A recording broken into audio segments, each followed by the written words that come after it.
नमस्कार दोस्तों, मोहित study IQ centre में आपका स्वागत है। आज हम हिंदी पैसेज जो है देखेंगे, गद्यांश और पद्यांश, जहां से आपको 15 क्वेश्चंस जो है देखने को मिलते हैं सीटेट के एग्जाम में हिंदी वाले पोर्शन में। और ये 15 में से 15 क्वेश्चंस जो है आप सही कर सकते हैं। बस आपको डेली पैसेज जो है लगाने की जरूरत है। मैं इस चैनल के माध्यम से मैं आपको पहले भी कह चुका हूं कि मैं आपको तकरीबन 30 जो है पैसेज आपको कराऊंगा जब तक आपके एग्जाम होंगे। 30 पैसेज गद्यांश के और 30 पद्यांश के करा दूंगा। इस तरीके से आप पूरा जो है पैसेज करना सीख जाएंगे। देखिए, ये बिल्कुल फ्री के नंबर होते हैं। 15 क्वेश्चन फ्री के होते हैं और 15 में से 15 आप सही कर सकते हैं, क्योंकि ये इसके जो क्वेश्चंस होते हैं आंसर आपको पैसेज में ही ढूंढने पड़ते हैं। तो आप बहुत बेसिक चीजें हैं, कुछ जो है शॉर्ट ट्रिक से आप जो है चीजों को सॉल्व कर सकते हैं। तो आइए जानते हैं कि पैसेज कैसे सॉल्व करते हैं और उसको भी सॉल्व करना सीखेंगे। इससे पहले वीडियो को शुरू करने से पहले वीडियो को लाइक कर लीजिए। 100 लाइक्स का टारगेट है, लाइक मोटिवेशन के लिए, ताकि हम आपके लिए इसी प्रकार से मोटिवेट होते रहें और हम आपके लिए डेली नए नए टॉपिक्स पर वीडियो लेकर के आते रहें, है ना। तो शेयर कीजिए अपने दोस्तों के साथ, उनको भी बताइए कि ये जो है बहुत ही इंपॉर्टेंट टॉपिक है। सब्सक्राइब नहीं किया तो प्लीज चैनल को भी सब्सक्राइब कर लीजिए। आप कमेंट भी कर सकते हैं। तो आइए देखते हैं। पहला क्वेश्चन, पहला जो है पैसेज आता है जो कि गद्यांश से रिलेटेड है। गद्यांश का मतलब होता है यहाँ पे जो है इसमें लय नहीं होती। लय नहीं होती मतलब कविता के रूप में होती, मतलब कहानी के रूप में होती है, ठीक है। तो निम्नलिखित गद्यांश को पढ़कर पूछे गए सही उत्तर विकल्प में से चुनना है। 9 क्वेश्चंस जो है आपको गद्यांश से देखने को मिलेंगे। सबसे बेस्ट तरीका होता है कि मैं पहले आपको कहूंगा कि गद्यांश को पढ़ने से पहले आप जो है सरसरी निगाह से आप जो है इससे रिलेटेड क्वेश्चंस देख लीजिए। मतलब गद्यांश के क्वेश्चंस जो है उसको एक बार देख लीजिए कि यहाँ पे बोल रहा है कि वातावरण के बारे में क्या है ना, इसके बारे में ऐसे ऐसे आप एक बार जो है 9 क्वेश्चंस के बारे में आप देख लीजिए और फिर आप आइए सीधा गद्यांश पर, ठीक है, और उसको पढ़ना शुरू करेंगे। हम श्वास द्वारा, हम सांस लेने के द्वारा मुंह से ऑक्सीजन ग्रहण करते हैं, कार्बन डाइऑक्साइड को छोड़ते हैं। ऐसे छोटे छोटे टैगलाइंस को जो है हम लाइन खींचते रहेंगे, ताकि हमें जब हम क्वेश्चंस रीड करें, है ना, ऑफलाइन पेपर होगा तो पेपर में इस तरीके की जो है लाइन खींचना आपके लिए आसान रहेगा।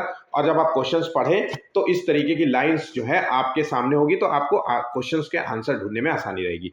ऐसा ही अधिकार जानवर और चिड़िया, मतलब कहने का मतलब है मनुष्य जो है सांस लेते हैं और कार्बन डाइऑक्साइड छोड़ते हैं, इसी तरीके का अधिकार जानवर, चिड़िया, रेंगने वाले जंतु, ये सब द्वारा भी किया जाता है। दूसरी दूसरी ओर जो है सभी प्रकार की जो वनस्पतियां होती हैं, कार्बन एक तरफ जो है मनुष्य जो है या जानवर जो है ऑक्सीजन ग्रहण करते हैं, उसी तरह दूसरी तरफ जो है वनस्पतियां जो होती हैं वो कार्बन डाइऑक्साइड ग्रहण करती है और ऑक्सीजन को छोड़ती हैं। यदि हवा में लंबे समय तक ऑक्सीजन और कार्बन डाइऑक्साइड का अनुपात एक जैसा रहे, तब उसका अर्थ होगा कि पौधे और प्राणियों का जीवन एक दूसरे के अस्तित्व के मामले में समान स्तर पर आ जाएगा। लेकिन यदि हम कार्बन डाइऑक्साइड का अनुपात वातावरण में बढ़ा दें तो प्रकृति के द्वारा लाखों सालों में बनाकर रखा गया संतुलन जो है वो बिगड़ जाएगा या बदल जाएगा, ठीक है। वातावरण और वनस्पतियां कार्बन डाइऑक्साइड का लगातार विनिमय करती रहती हैं, ठीक है। मतलब विनिमय का मतलब होता है यहाँ आदान प्रदान से, ठीक है। वातावरण में यह है वनस्पतियां जो है वातावरण में वह वनस्पतियों में जाती हैं। जब वनस्पतियां सड़ने लगती हैं तब उनमें से CO2 गैस निकलकर पुनः वातावरण में समा जाती है। वनस्पतियां इस प्रकार कार्बन डाइऑक्साइड वसंत ऋतु में और ग्रीष्म ऋतु में ग्रहण करती हैं।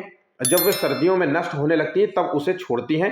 इस प्रकार से वातावरण में मौजूद कार्बन डाइऑक्साइड की मात्रा में मौसम जो है फर्क पड़ता रहता है, ठीक है। अब आ जाते हैं क्वेश्चंस की ओर।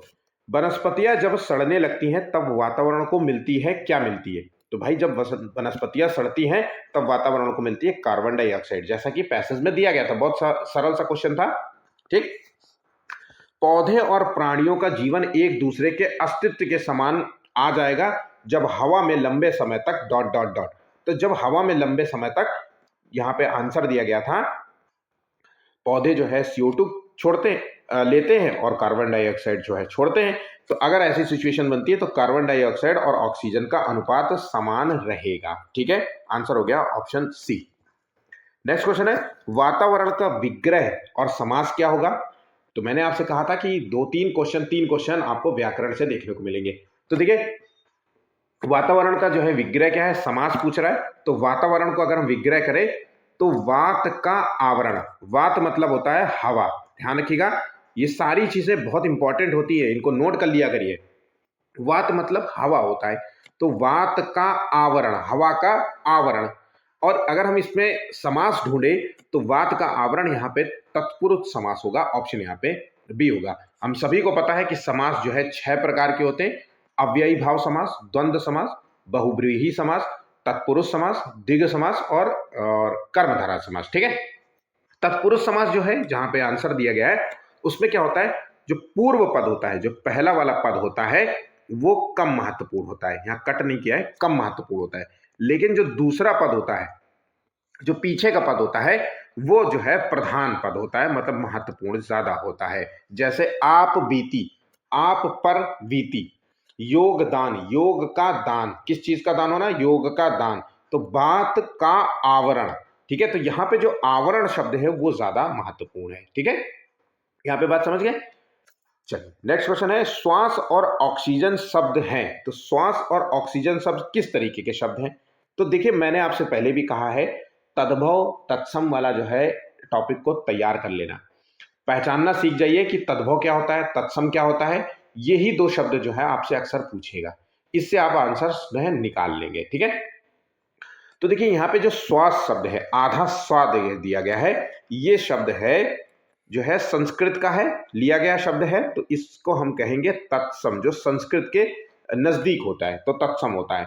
और जो ऑक्सीजन शब्द है वो जो है, कई लोग जो है इसको ए आंसर लगा रहे होंगे, बल्कि ए नहीं है, इसका आंसर है डी। तो तत्सम आगत शब्द है, आगत का मतलब होता है विदेशी, ध्यान रखिएगा आगत का मतलब होता है यहाँ पे विदेशी। तो ऑक्सीजन जो शब्द है यह एक विदेशी शब्द है, आंसर हो गया ऑप्शन डी। ठीक है, लंबे समय तक पद व्याकरण की दृष्टि से क्या है। तो देखिए लंबे समय तक पद व्याकरण की दृष्टि से अगर हम बात करें, यहाँ पे देखते हैं क्या है, लंबे समय तक कहाँ पे क्या दिया गया था। तो यहाँ पे लंबे समय तक ऑक्सीजन और कार्बन डाइऑक्साइड का अनुपात एक जैसा रहे। ठीक है, ये सेंटेंस है यहाँ पे। अब आ जाते हैं क्वेश्चन की तरफ फिर से। तो लंबे समय तक जो है पद व्याकरण की दृष्टि से ये यहाँ पे है, आंसर है ऑप्शन डी। देखिए क्रिया विशेषण है, यहाँ पे एक चीज ध्यान नोट कर लीजिएगा, लंबे समय तक यह जो है, ये जो पद है ये किसी कार्य की अवधि बता रहा है। लंबे समय तक ये पद किसी कार्य की अवधि बता रहा है, यानी जो है कितनी देर तक कोई कार्य होगा, किया जाएगा, इसके बारे में बता रहा है। तो जो भी अवधि बताने वाले शब्द होते हैं, ध्यान रखिएगा, जो भी शब्द अवधि बताने वाले होते हैं, है ना, वो शब्द क्रिया विशेषण कहलाते हैं। आंसर हो गया ऑप्शन डी। नेक्स्ट क्वेश्चन, गद्यांश का मुख्य विषय क्या है। तो यहां ऑक्सीजन और कार्बन डाइऑक्साइड का संतुलन है, या श्वास द्वारा ऑक्सीजन ग्रहण करना है, पौधे और प्राणियों का जीवन है। तो यहाँ पे आंसर होगा ऑक्सीजन और कार्बन डाइऑक्साइड का संतुलन है, यहाँ पे आपने देखा होगा। ठीक है, तो आंसर हो गया यहाँ पे ए। कई लोग जो है पौधे और प्राणियों भी लगा रहे होंगे, है ना, तो बल्कि ये नहीं है, आंसर सीधा ए है। ठीक, हालांकि पैसेज में बहुत साफ साफ जो है क्लियर हो पा रहा है। ठीक है, विनिमय शब्द का क्या अर्थ है। तो देखिए विनिमय का जो है शब्द होता है लेन देन, आदान प्रदान। तो यहाँ पे देखिए लेना देना हो गया, आंसर हो गया ऑप्शन सी। ठीक है, बिल्कुल भी कंफ्यूजिंग नहीं है, और हूबहू ऐसे ही चीजें आपको एग्जाम में देखने को मिलेंगी। डेली प्रैक्टिस करते रहिए, बहुत सामान्य सा छोटा सा वीडियो है, एक सरसरी निगाह से आप चीजों को देखेंगे तो आपके लिए आसान रहेगा। और 15 क्वेश्चन है, तो 15 क्वेश्चन के लिए इतना तो समय आपको देना पड़ेगा। हम सांस के साथ क्या करते हैं, तो हम सांस के साथ ऑक्सीजन छोड़ते हैं, ऑक्सीजन तो नहीं छोड़ते हम ऑक्सीजन बल्कि लेते हैं। तो हमने यहां ऑक्सीजन लिया और कार्बन डाइऑक्साइड को छोड़ दिया, आंसर हो गया ऑप्शन बी। ठीक है, ऑक्सीजन ग्रहण करने में अधिकांश जीवधारियों का स्वभाव किस तरीके का होता है। तो देखिए जीव, जितने भी जीव होते हैं वो मानव से भिन्न होते हैं, मानव की विपरीत होते हैं, या मानव की तरह होते हैं। तो आंसर हो गया भाई सभी जीव जंतु ऑक्सीजन ग्रहण करते हैं, ठीक है, और CO2 जो है छोड़ते हैं, ठीक, रिलीज करते हैं। और पेड़ पौधे क्या होता है, CO2 ग्रहण करते हैं और ऑक्सीजन छोड़ते हैं, बस यही चीज होता है। तो अगर हम ये जीवधारियों के जगह पेड़ पौधे के संबंध में होता तो ये मानव के विपरीत होता, ठीक है। लेकिन यहाँ पे आंसर हो गया ऑप्शन सी, मानव की तरह होते हैं। अब देखिए अब यहाँ पे हमने पद्यांश दे रखा है, तो 10 से 15 क्वेश्चन, मतलब टोटल जो है 9 से 15 क्वेश्चन है ना, 9 तो वहां थे, 10 से ही 15 क्वेश्चन जो है आपसे पद्यांश से पूछा जाएगा। मतलब टोटल 5 क्वेश्चन जो है पद्यांश के आएंगे। पद्यांश का मतलब होता है जिसमें लय होती है, गीत होता है, ये गीत के रूप में होता है, लय के रूप में होती है, इसको इसलिए पद्यांश कहते हैं, ठीक है। और ये बिल्कुल अच्छे तरीके से आपको पता होना चाहिए। तो आइए जो है इस चीज को भी देख लेते हैं क्या है, ठीक है। कहते आते थे यही सभी नरदेही, मतलब जो है पुराने समय के लोग जो है ये कहते रहते थे कि माता न कुमाता, पुत्र कुपुत्र भले ही हो। मतलब माता कभी कुमाता नहीं हो सकती, चाहे पुत्र जो है कुपुत्र हो सकता था। ये अक्सर जो है हम लोगों के माता पिता पुराने जमाने के जो इस समय जो है ये सब बातें कहते थे, माता सुनी न कुमाता। एक तो मेरे ख्याल से आरती भी ऐसी कुछ है ना। अब मुझे तो ये सब चीजें आती नहीं है, तो मैं आपको इसे बताना चाहता हूँ, ठीक है। तो यहाँ पे यही बात हो रही है कि पुराने समय के जो लोग कहते थे कि माता कभी कुमाता नहीं हो सकती, चाहे पुत्र कुपुत्र हो सकता है, ठीक है। फिर अब कहे सभी ये हाय, विरुद्ध विधाता है, पुत्र पुत्र ही रहे कुमाता माता। तो यहाँ पे अब जो है आज की परिस्थिति ये कह रहे हैं कि इससे उलट होगी, अब पुत्र पुत्र ही है पर माता कुमाता हो सकती है, ठीक है। तो अब इस जो है बात का जो है इशारा कैसे हो सकता है, तो इसका इशारा जो है सीधा सीधा कैकेयी से जाता है, ठीक है। अब आपसे को क्वेश्चन जब पढ़ेंगे ना तो आप चीजों को समझ पाएंगे। तो ये इशारा कैकेयी की तरफ जा रहा है कि नहीं, जिसने जो है जिसे जो है लोग जो है राम के वनवास के दोष के रूप में जानते हैं कि इसी के कारण जो है राम भगवान जो है वनवास गए थे, ठीक है। क्या आप तक बात समझ गए। अब आ जाते हैं, बस मैंने इसका बाह मात्र ही देखा। मतलब लोग कह रहे हैं कि मैंने इस औरत का, मतलब कैकेयी का केवल बाहरी रूप देखा है, दृढ़ हृदय न देखा, न उसका मैंने जो है कोमल जो है हृदय देखा, न मृदुल गात्र देखा, न सौंदर्य देखा, न परामर्थ देखा, पूर्ण स्वार्थ ही साधा, ठीक है। उसने जो है पूरा स्वार्थ ही साधा, इस कारण ही तो हाय आज यह बाधा। तो इसी कारण से जो है ये आज हमें बाधा देखने को मिलती है, ठीक है, झेलनी पड़ती है, ठीक है।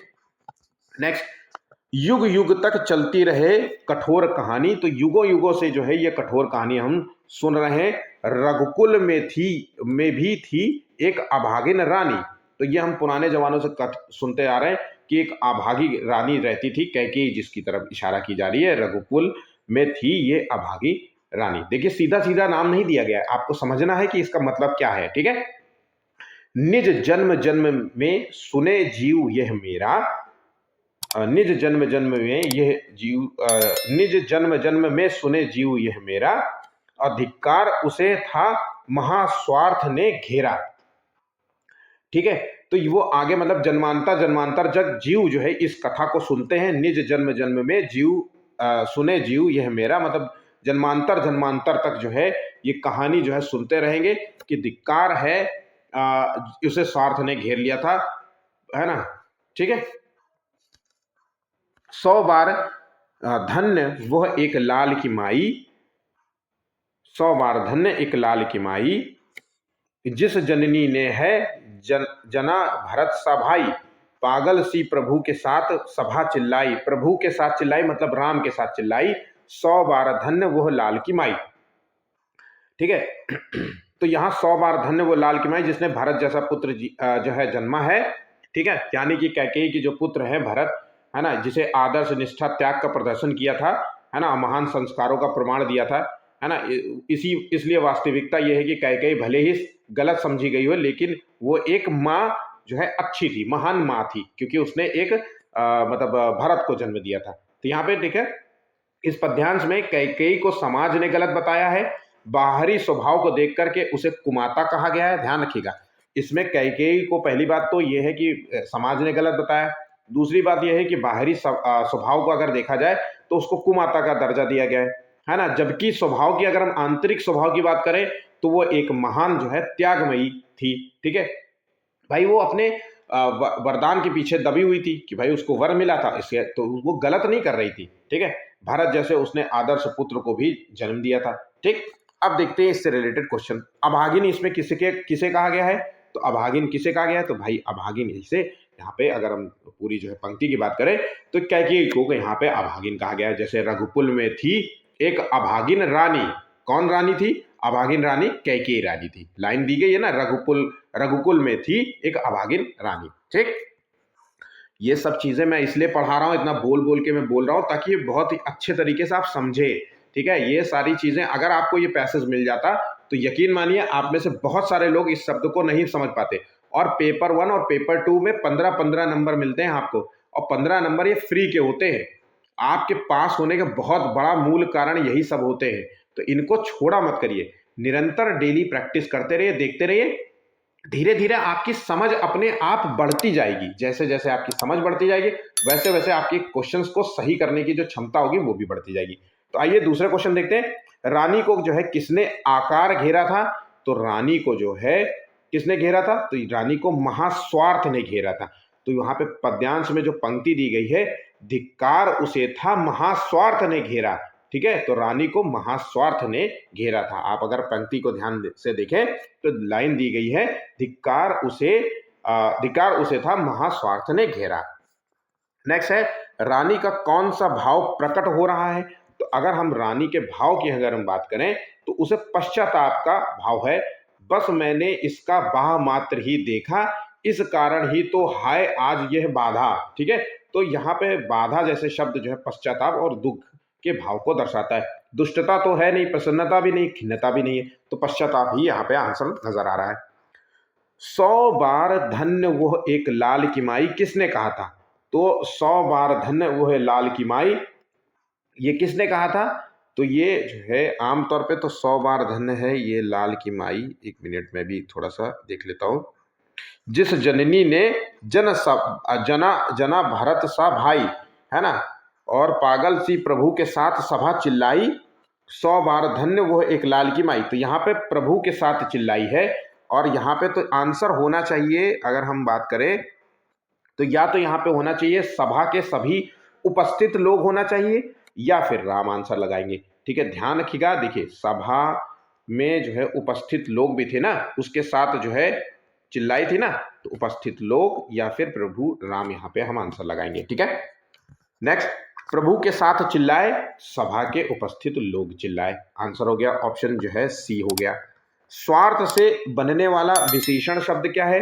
तो स्वार्थ से जो विशेषण शब्द बनता है, स्वार्थ जो है एक संज्ञा शब्द है। ध्यान रखिएगा, स्वार्थ एक संज्ञा शब्द है, और अगर हम इसकी विशेषण बात करें तो स्वार्थी शब्द जो है इसकी विशेषण होगा, तो यहाँ पे आंसर होगा स्वार्थी।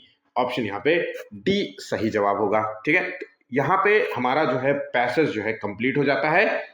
वीडियो को आखिर तक देखने के लिए शुक्रिया, और वीडियो को लाइक कर लीजिए, शेयर कीजिएगा, और चैनल को सब्सक्राइब नहीं किया है तो प्लीज चैनल को भी सब्सक्राइब कीजिए। आखिर बार मैं फिर से एक बार कहता हूं, पहले जो है क्वेश्चंस को देख लो, एक सरसरी निगाह, 1 मिनट का समय सिर्फ क्वेश्चन पे दो। ठीक है, और उसके बाद आप पैसेज पे कूद जाओ, तुरंत पैसेज पढ़ना शुरू करो, और पैसेज को छोटे छोटे लाइंस में डिवाइड कर लो, पढ़ते जाओ। उसमें जो भी इंपॉर्टेंट जो होता है ना, एक पंक्ति जब आप पढ़ते हैं तो उसमें कुछ महत्वपूर्ण तथ्य होते हैं, जैसे ऑक्सीजन, कार्बन डाइऑक्साइड, इसी पैसेज की बात करें तो उसको लाइन छोटा सा खींच लिया करो। वैसे दूसरी लाइन पढ़ो तो हर एक लाइन में आपको एक छोटे छोटे शब्दों में लाइन, किसी में लाइन खींच लिया तो किसी में गोला मार दिया, तो किसी में जो है चौकोर डब्बा बना दिया। तो जब आप क्वेश्चंस पढ़ोगे ना तो सीधा नजर आपको उन चौकोर डब्बों में, गोले में और लाइन में पड़ेगी, तो आंसर आप तुरंत ढूंढ लेंगे, समय आपका वेस्ट नहीं होगा। ठीक है, तो आज का वीडियो यहाँ पे समाप्त होता है। धन्यवाद।